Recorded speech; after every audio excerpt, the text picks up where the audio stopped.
And I'm an alcoholic. First of all, I would like to thank the committee for letting me be a part of this incredible celebration of recovery. Back home, I run with a group of girls known as the Woohoo Girls.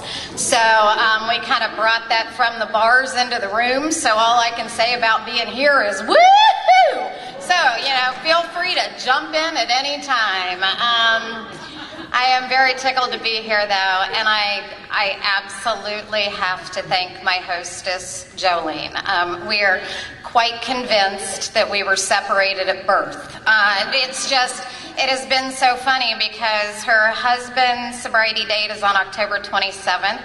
Jolene's is on the 28th, or maybe I have those backwards, and mine's on the 29th of October. That was, just one of the first coincidences, but there's been just a million more like that, and we've laughed ever since we hooked up. And, I was thinking about where we're at this weekend here in Orlando when Jolene's husband was giving us an unscheduled tour of your city from the airport.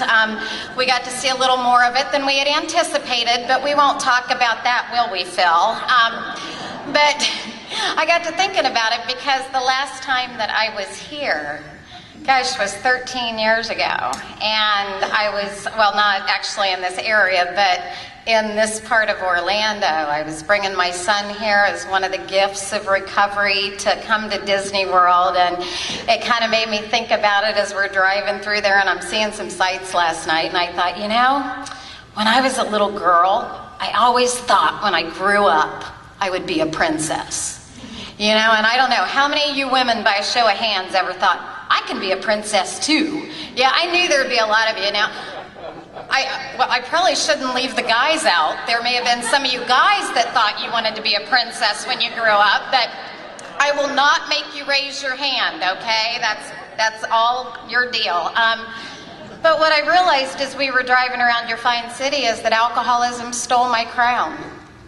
I had every potential to be that princess. And who would have thought when I stumbled into my first meeting on October 29th of 1994 that I would find my magic kingdom? You could have never told me that, but what I have learned is that after just sticking around for a few short 24 hours in the rooms of Alcoholics Anonymous, that AA is pretty much like Disney World for drunks. The admission price is really high to get in. You may have to be here for quite a while before you get to the fun part. There's some waiting sometimes that goes on in here before it gets real fun.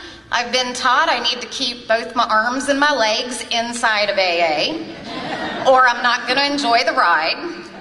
I've learned that there's some ups, there's some downs, and periodically life's going to completely throw me for a loop, just like some of those rides at Disney World.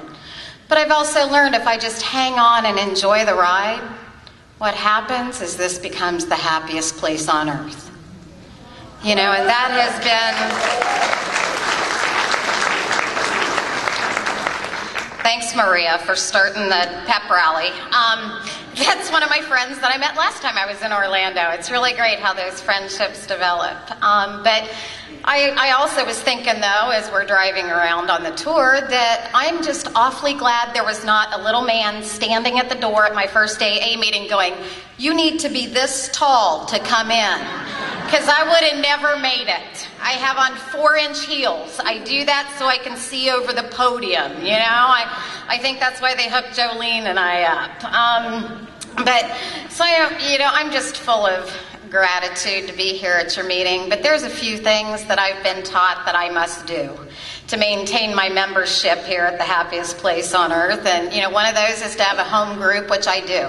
It's the Coshocton, Ohio Wednesday night Miracles in Progress meeting. It's at 6:30 every Wednesday night, just a couple hours, plane flight north of here, so if you'd like to stop by, certainly would love to see you. I also am required to have a sponsor, which I do. I have a sponsor who has a sponsor who has a sponsor.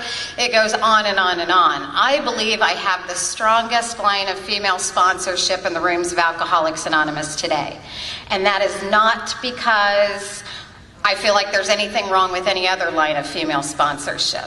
But these ladies carried the right message in the right way that spoke to my heart at a time when I had been in the rooms of Alcoholics Anonymous for a few 24 hours, had not had a drink in me for quite a few 24 hours, and I was dying of untreated alcoholism. And I see that happen all the time to people, and that's just my experience. If you're expecting to hear one of those speakers that gets up here today and tells you, I'm driving a Mercedes, I live in a $500,000 house, and everything's been peachy since I put the bottle down, you're going to be disappointed, because that's not my story. I'm going to tell you how it's been, how real it's been sometimes. But what I can tell you is that my life for me is exactly what you told me it would be at my very first meeting of AA. It's beyond my wildest dreams. And it's absolutely imperative that I have the strongest sponsorship right now that I've ever had. Because I am more dangerous to my own recovery when everything's going well than I am when everything's going wrong. Because when everything's going rough, I know what to do. I've been taught well. I'm on my knees twice as much. I'm doubling up on my meetings. I'm on that phone with my sponsor. Boom, boom, boom. I'm doing everything I'm supposed to do. When my life is going like it is right now, it would be very easy for me to go, I don't need to go to my home group. There's probably going to be 9 people there. It's a relatively new meeting that we just started in January because we saw a need to carry the message in my little tiny Ohio town. And, my ego will start telling me, my alcoholism will say, you don't need to be there. It doesn't matter if you miss. And then next thing you know, it'll be, you know what? It's too darn far to drive to that meeting. And then it'll be one other thing, and then before you know it, I'll be struck drunk. See, that's what happens to alcoholics of my type when we forget exactly who and what we are. So it's imperative that I stay very strongly sponsored at this point in my recovery. And one of the other gifts that I have been given is the ability to be able to sponsor other young women into the rooms of Alcoholics Anonymous. They have literally saved my life 1,000,000 times more than I have ever saved theirs. I owe them a debt of gratitude.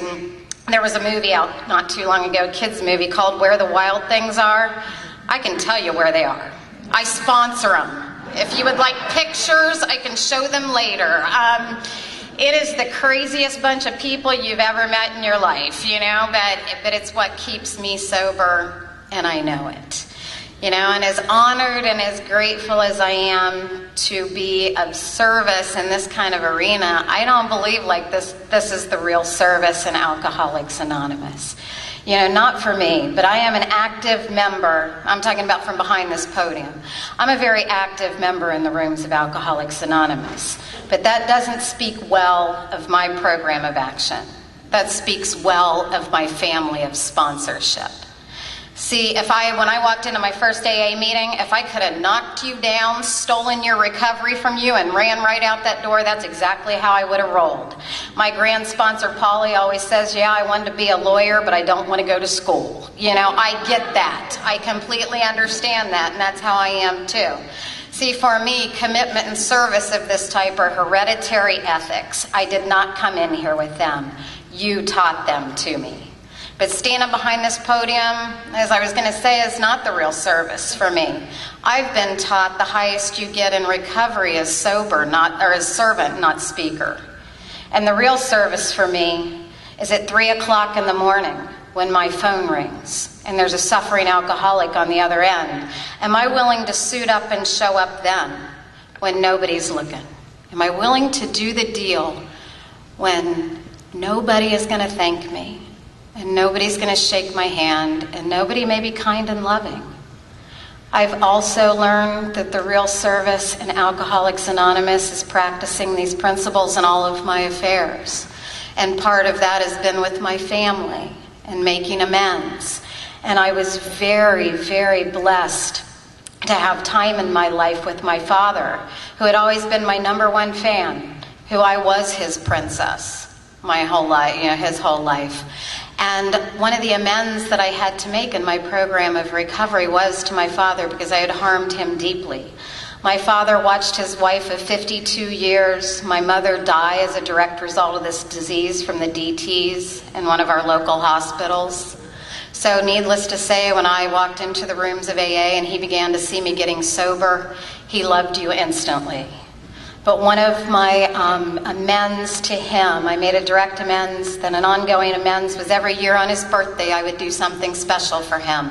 Because see, I found out when I finally was able to listen to his stories that he had been the youngest of 4 children, he had been raised during the Depression, and he had never had a birthday party. So every year on his birthday I would make a great big deal of it. And like one year I loaded him in the car and we drove 4 hours so we could look at the front of a house. And then we turned around and drove back, you know, because that was what he wanted to do at 88 years old. And so that's what we did. But then one year, one of you called and asked if I would come and share my story on his birthday. And I said, you know, I never say no to an AA request, but that's part of my program of amends. Let me check with him. My father was in early stages Alzheimer's at that time, so I was instructed to wait till he had a completely lucid moment to ask, which I did. So I said, Dad, somebody wanted me to come and share on your birthday, but I want to do what it is you want to do. What would you like to do? And my dad said, without missing a beat, well, how about dinner and a meeting? And I said, all right, that sounds like a plan to me. So I loaded Dad in the car. It's his 90th birthday, and we drive over to Columbus, Ohio, and I take him out to dinner. We get him into the meeting, and you guys showed up like AA always does. One person there knew that it was my father's birthday. And when we walked into that meeting hall, you guys had bought my dad a sheet cake that was this big. And it said, Happy Birthday Phil on it. There were birthday balloons, there were birthday plates, there were birthday cups, there were birthday napkins, there was everything birthday in this room possibly. My dad looked like he had just won $1 million. He's just like, he couldn't have been happier. And then a magical thing happened. There's something about women in AA and really old men. My father walked into, oh yes, like your 4 o'clock speaker. But my father walked into this meeting and all of you ladies started coming up to him and hugging him and kissing him and whispering in your best Maryland voice, Happy birthday, Phil. I tell everybody, my dad got more action at an AA meeting at 90 years old than he had had in 40 years. He could not have been happier. But fast forward, Jim, it's the end of my message. One of the women there knew my dad had never heard me talk before, and so she came up to him and she said, so Phil, what do you think of your shiny little penny now? And he looked right at her, and again, without missing a beat, he said, Penny, hell, that girl's a quarter. And I'm like, yeah, because I know how much a quarter was worth in the Depression. So, you know, and I didn't think a whole lot more of that. And I'll fast forward you to 2 years later, to the exact same day, May 4th, my father's birthday. He had since lost his battle with Alzheimer's. He had passed on. I'm sitting in my home group.